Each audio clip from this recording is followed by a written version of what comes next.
Welcome back to our channel One Step everybody, where we post tutorial videos to help you guys fix a problem step by step, one step at a time. And in today's video, I'm going to be showing you guys how you guys can change your TikTok username and display name, alright? So it's pretty simple, so follow the step which I'm going to be showing you.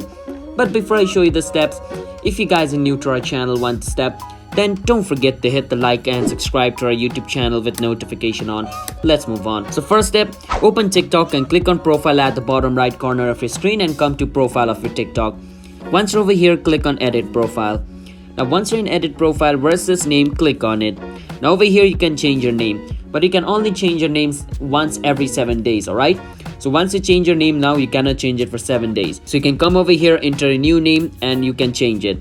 For username, you need to click on username, and your current username you can delete it and type your new username over here. And once you get the green tick mark, it means nobody has this username, it's unique to you. And you can click on save at the top right corner and click on set username. And once you change your username, you cannot change it for another 30 days, alright? So after 30 days you can change it, but for the next 30 days it's gonna be this is gonna be your username. So yeah, that's how you guys can change your TikTok username and display name. It's that simple. So if you guys found our video helpful, then don't forget to hit the like and subscribe to our channel One Step. I'll see you guys on my future video. Bye bye.